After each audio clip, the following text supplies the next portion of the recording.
ઘટે છે દેશ માટે, તેના મનોબળ વધારવા માટે બહુ જરૂરી છે કે દેશ એક સાથે આવે.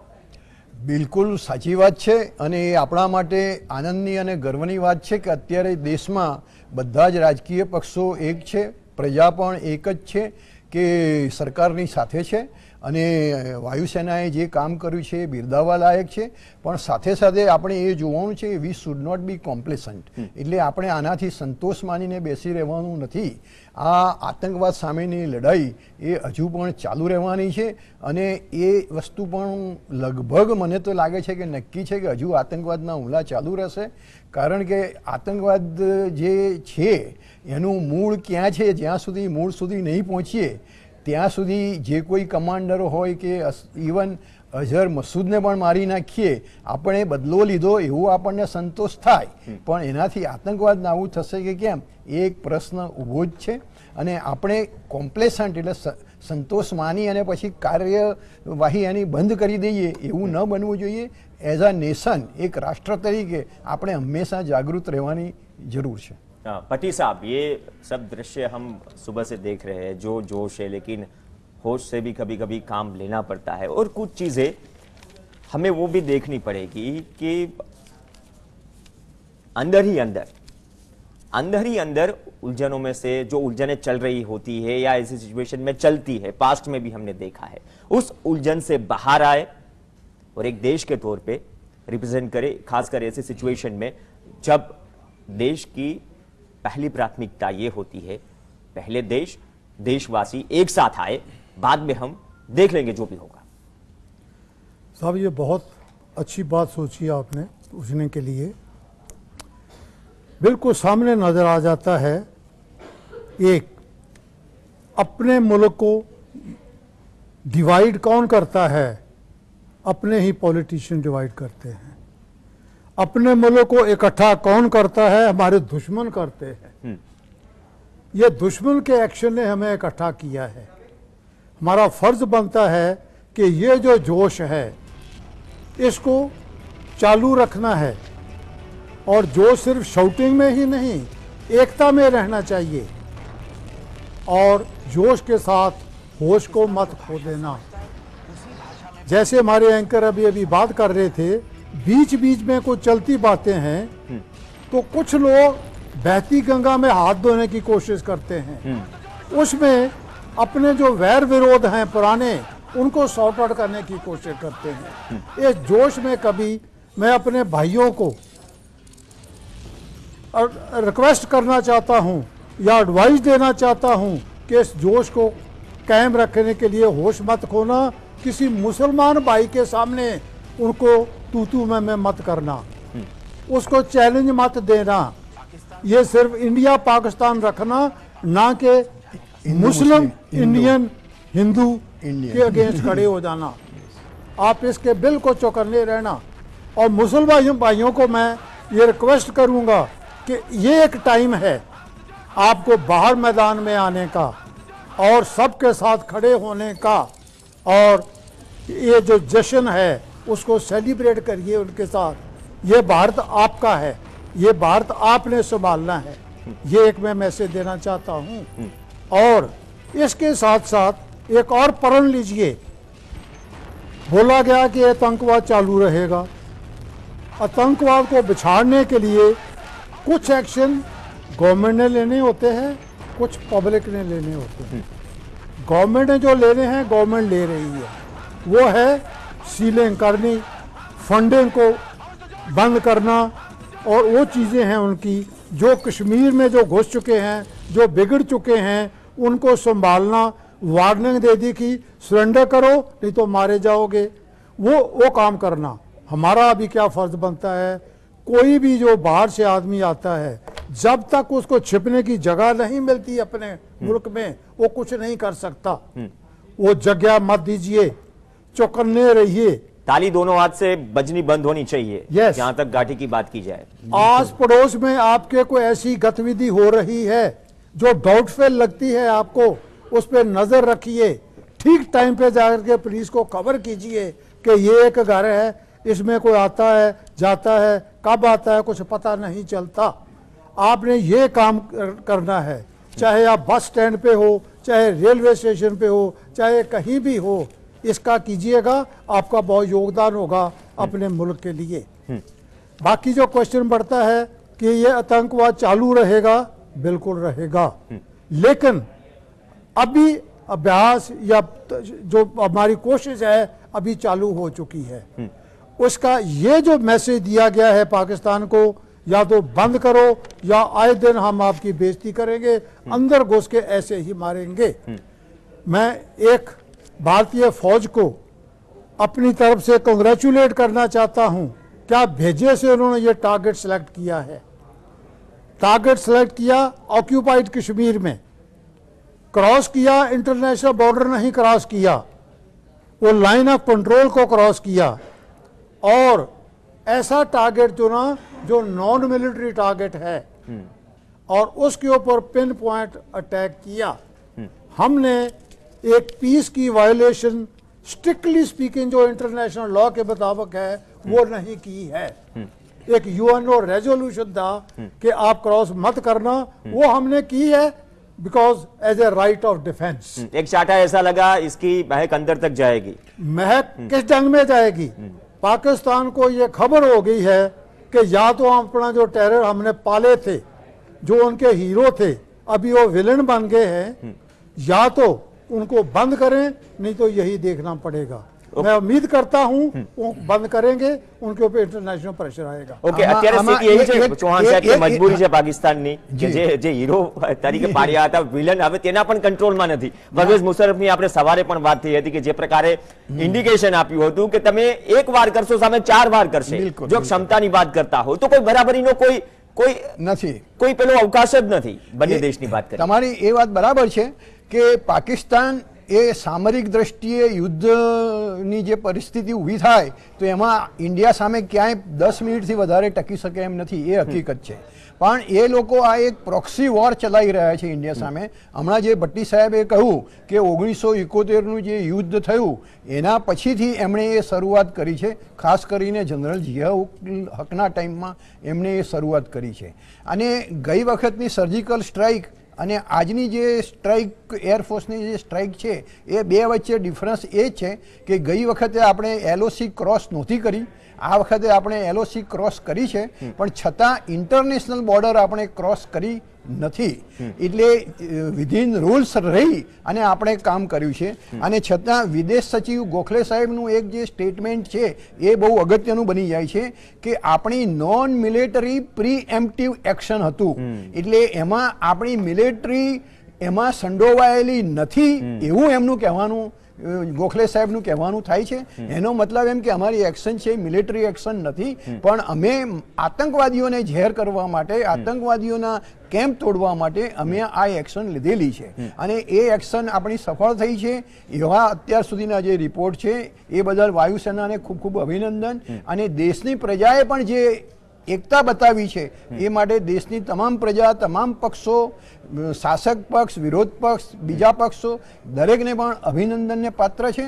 અને આપણે તો આશા રાખીએ કે પાકિસ્તાન આમાંથી કોઈ પાઠ ભણે, પણ મને લાગે છે કે ત્યાં જે સ્થાપિત હિતો છે આતંકવાદીઓના, જે આ અઝહર મસૂદ છે કે બીજા લોકો જે છે એ લોકોના જે સ્થાપિત હિતો છે, બની શકે ચીનનો પણ એનું સ્થાપિત હિત હોય, એટલે એ લોકો આતંકવાદ ચાલુ રાખશે, એમને મદદ મળતી રહેશે।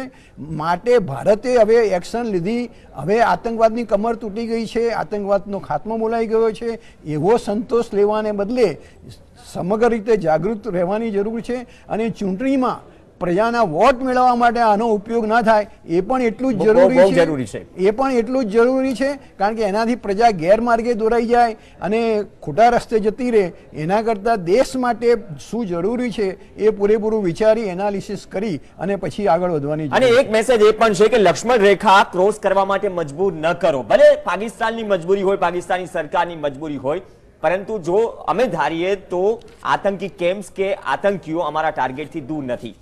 अब भट्टी साहब एक और चीज मैं कहना चाहूंगा कि पास्ट में अब हम ऑपरेशन ब्लू स्टार देखे, खालिस्तानी मूवमेंट देखे, जिस तरह से 2 मोर्चों पे पाकिस्तान ने 2 मोर्चों पे वो तैयारी की थी कि किस तरह से डिस्टर्ब किया जाए।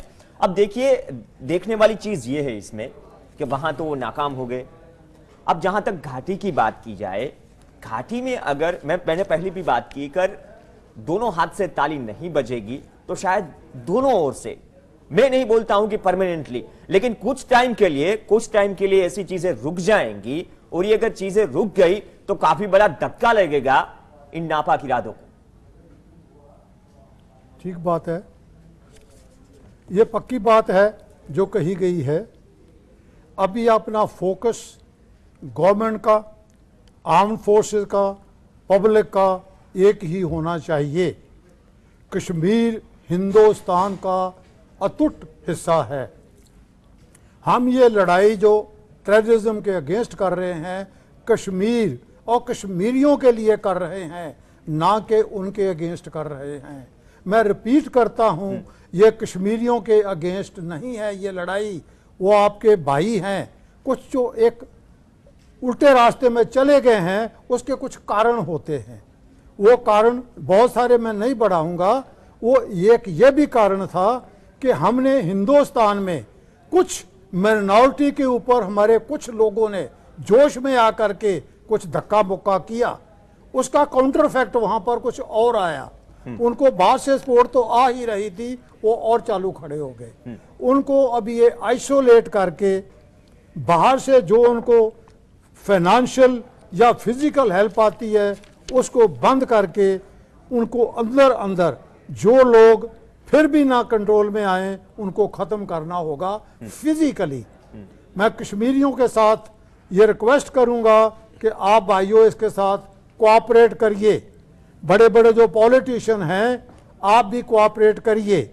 और ये ऐसे काम के अंदर कुछ छोटे मोटे निर्दोष लोग भी मारे जाते हैं, उनको बहुत ज्यादा हाईलाइट मत करिए, तब हम ये चीज को संभाल पाएंगे और खुशहाल होंगे फ्यूचर में।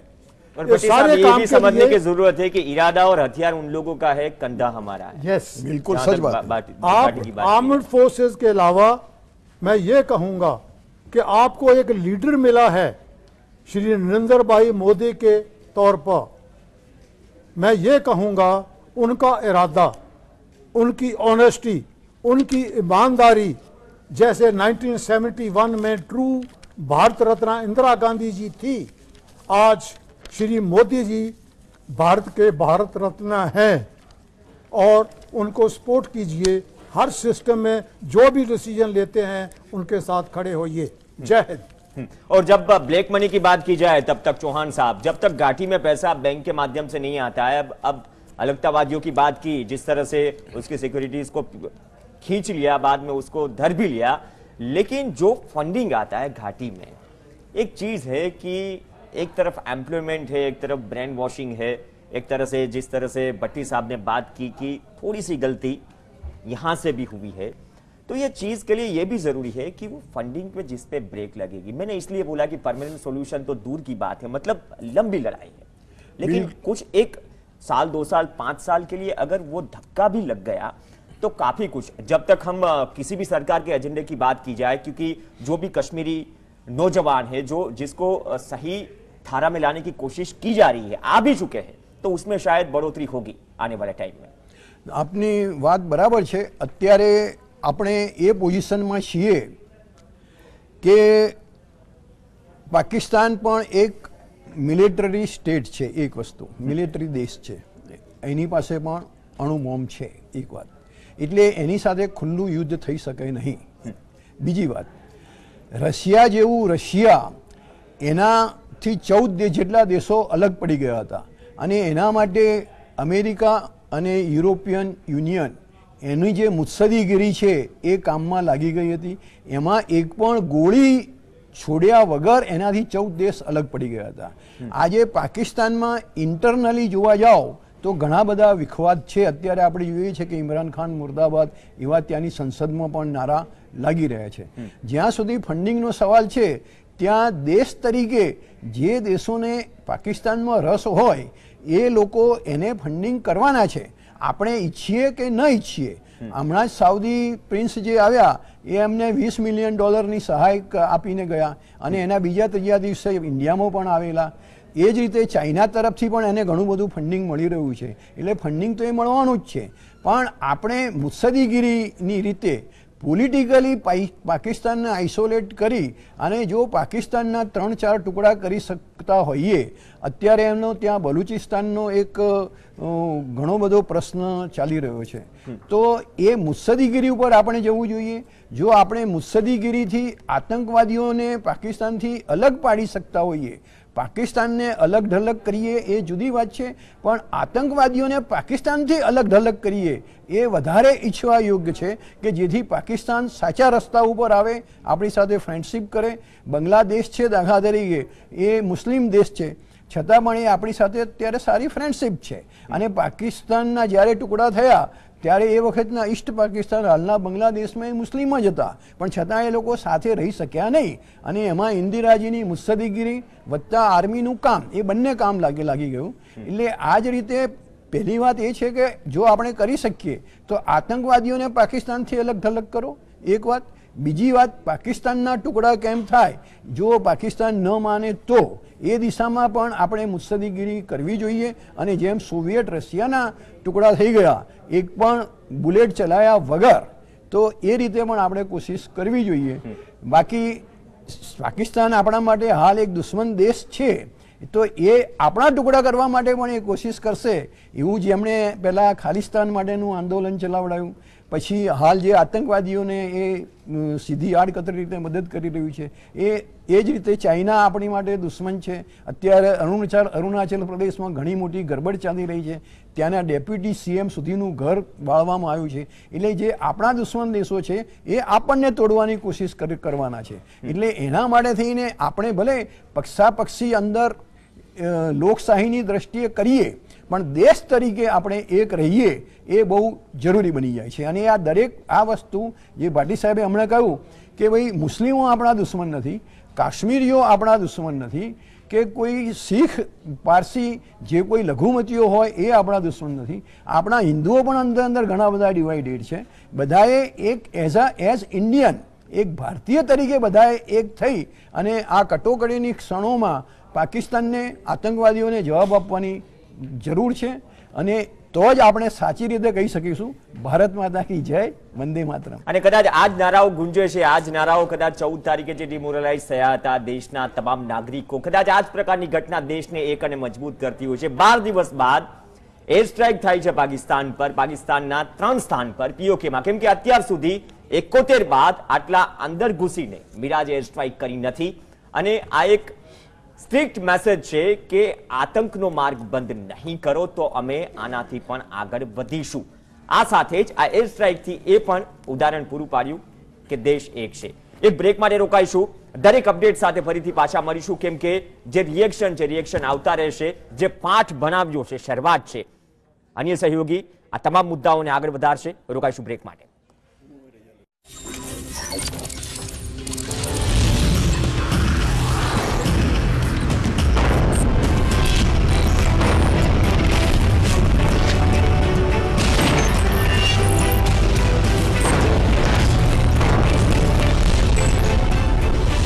पाकिस्तान जो भाषा समझता है उसी भाषा में पाकिस्तान को समझाने का समय अब आ गया है.